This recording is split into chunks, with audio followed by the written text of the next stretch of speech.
नमस्ते साथियों। स्थानांतरण नीति 2022 के संदर्भ में मध्य प्रदेश शासन स्कूल शिक्षा विभाग का यह विस्तृत दिशा निर्देश है, जिसमें कुल 12 प्रश्न हैं। साथियों, इस वीडियो में इन 12 प्रश्नों में जो जानकारियां दी गई है उनमें से महत्वपूर्ण 15 बिंदुओं का संकलन हमने किया है और उन्हीं 15 बिंदुओं के बारे में इस वीडियो में जानते हैं। तो आइए साथियों, प्रारंभ करते हैं।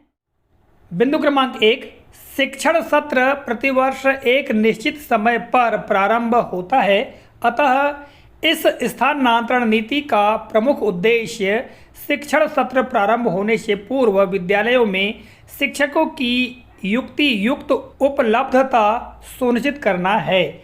स्थानांतरण प्रत्येक वर्ष ग्रीष्मकालीन अवकाश की अवधि के पूर्व निश्चित कालखंड में किए जाएंगे, ताकि सत्र प्रारंभ होने पर पठन पाठन सुचारू ढंग से संपादित हो सके। तो साथियों, बिंदु क्रमांक 1 में जैसा कि हमने जानकारी पढ़कर बताई कि जो स्थानांतरण है वो ग्रीष्मकाल अर्थात ग्रीष्मकाल का जो अवकाश होता है उसी समय किए जाएंगे, जिससे कि जो पठन पाठन की प्रक्रिया है उसमें किसी प्रकार का व्यवधान उत्पन्न ना हो। बिंदु क्रमांक 2 है, इस स्थानांतरण नीति के प्रभावी होने के उपरांत आगामी वर्षों में वर्ष विशेष के लिए पृथक स्थानांतरण नीति जारी नहीं की जाएगी। यद्यपि आवश्यक होने पर अधिसूचना के माध्यम से वर्तमान नीति में आवश्यक संशोधन परिवर्धन किया जा सकेगा। तो साथियों, बिंदु क्रमांक 2 में जो जानकारी है, आगामी समय पर अलग से कोई स्थानांतरण नीति जारी नहीं होगी। अभी जो स्थानांतरण नीति जारी की गई है उसी पर आगामी वर्षों में भी स्थानांतरण होगा। बिंदु क्रमांक 3 देखिएगा, शिक्षक सहित समस्त संवर्गों के लिए स्थानांतरण प्रक्रिया प्रतिवर्ष 15 मई तक की समयावधि में पूर्ण की जाएगी। तो साथियों, बिंदु क्रमांक 3 में जो जानकारी दी गई है, 15 मई तक की जो समयावधि है उससे पूर्व ही जो स्थानांतरण की प्रक्रिया पूर्ण हो जाएगी, ताकि जब जून माह में विद्यालय खुलेंगे तो उस समय सभी शिक्षक अपने अपने विद्यालयों में सुचारू रूप से कार्य कर सके।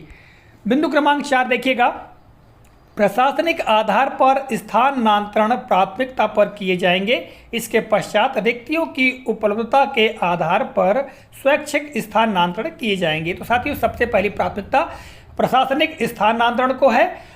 जहां अतिशय शिक्षक हैं उनको शिक्षक विहीन शालाओं में स्थानांतरित किया जाएगा और फिर इसके पश्चात जो रिक्तियां बच जाएंगी तो उसके आधार पर फिर स्वैच्छिक स्थानांतरण, यानी जो शिक्षक साथी स्वेच्छा से अपना स्थानांतरण चाह रहे हैं उनका स्थानांतरण किया जाएगा।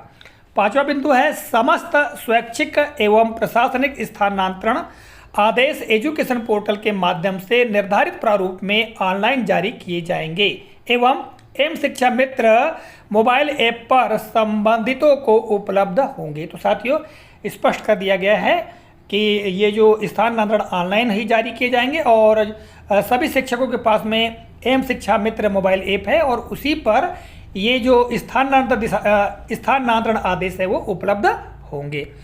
6वां बिंदु है, नवीन भर्ती द्वारा नियुक्त किए जाने वाले विभिन्न संवर्गों के शिक्षकों को सामान्यतः ग्रामीण क्षेत्रों में स्थित विद्यालयों में पदस्थ किया जाएगा। उस विद्यालय में उन्हें न्यूनतम 3 वर्ष की कालावधि अथवा परीक्षा अवधि जो भी अधिक हो तक कार्य करना होगा। ऐसे शिक्षकों को संपूर्ण सेवा अवधि में न्यूनतम 10 वर्ष ग्रामीण क्षेत्र में कार्य करना होगा।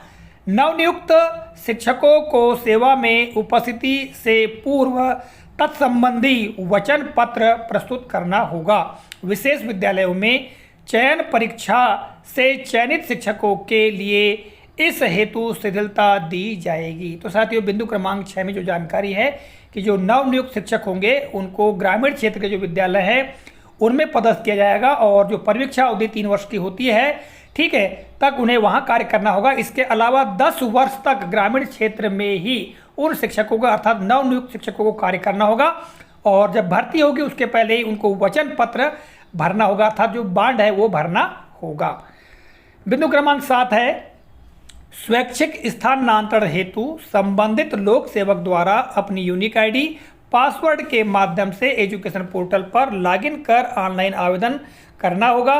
आवेदन का प्रिंट निकालकर उस पर हस्ताक्षर कर अपलोड करना अनिवार्य होगा। स्थानांतरण आवेदन में दी गई जानकारी की सत्यता संबंधी घोषणा करना अनिवार्य होगा। तो साथियों, जो स्वैच्छिक स्थानांतरण है, जो भी स्वैच्छिक स्थानांतरण चाहते हैं वो अपने यूनिक आईडी और पासवर्ड के माध्यम से एजुकेशन पोर्टल पर लॉगिन करके ही वो आवेदन को पहले प्रिंट करा लेंगे, फिर उस पर हस्ताक्षर करके जो जानकारी है उसको भर करके उसको पुनः अपलोड करेंगे। ठीक है, तो यहाँ पर यह जानकारी दी गई है। और 8वां बिंदु है स्वैच्छिक रूप से पारस्परिक अर्थात आपसे स्थानांतरण भी ऑनलाइन हो सकेंगे। इसके लिए समान पद और समान विषय होना अनिवार्य होगा।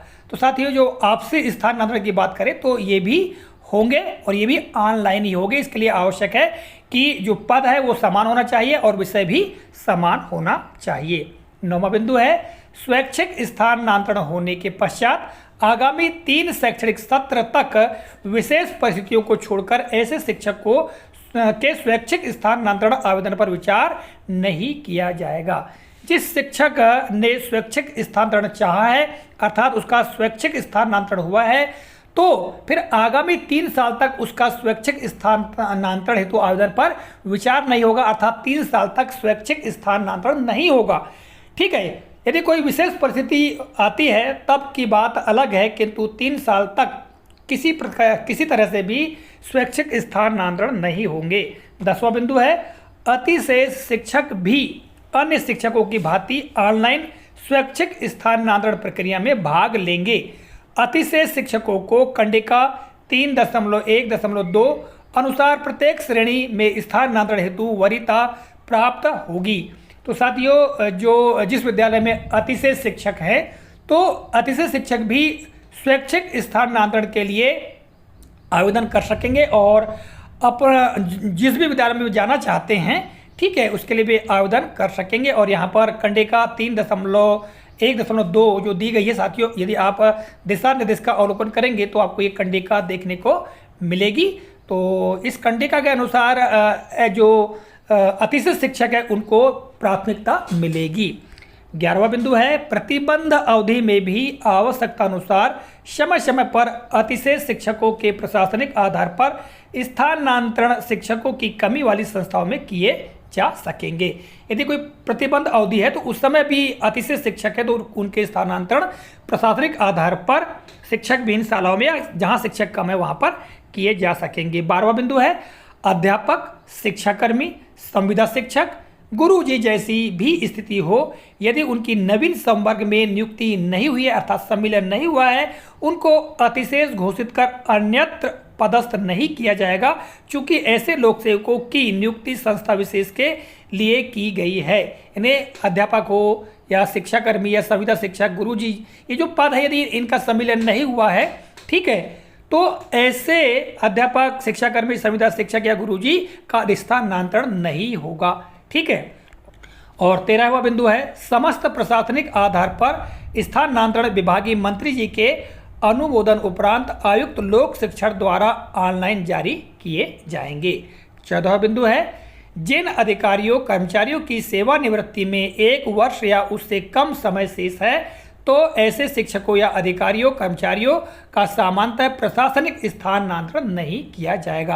अर्थात जिन शासकीय सेवकों की सेवानिवृत्ति 1 साल या उससे कम की अवधि की है तो फिर ऐसे अधिकारियों कर्मचारियों यानी शिक्षक साथियों का स्थानांतरण नहीं होगा, अर्थात प्रशासनिक आधार पर नहीं होगा। और अंतिम 15वां बिंदु है स्वैच्छिक स्थानांतरण होने के उपरांत संबंधित लोक सेवक को नवीन पद स्थापना पर पदभार ग्रहण करना अनिवार्य होगा। सामान्यतः स्थानांतरण निरस्तीकरण संबंधी कोई आवेदन स्वीकार नहीं होगा। तो साथियों यह जानकारी दी गई है कि स्वैच्छिक स्थानांतरण यदि हो गया है तो फिर पदभार ग्रहण करना भी अनिवार्य होगा। और साथियों विस्तृत और अधिक जानकारी के लिए आप दिशा निर्देश का अवलोकन कर सकते हैं। इस वीडियो के डिस्क्रिप्शन बॉक्स में लिंक दी गई है, लिंक पर क्लिक कीजिएगा और पूरे विस्तृत दिशा निर्देश का अवलोकन कर सकते हैं। साथ ही जो दिशा निर्देश है स्थानांतरण नीति है उसको डाउनलोड भी कर सकते हैं। तो साथियों मिलेंगे अगले कालखंड में किसी नए प्रकरण नई जानकारी को लेकर, तब तक के लिए जय हिंद।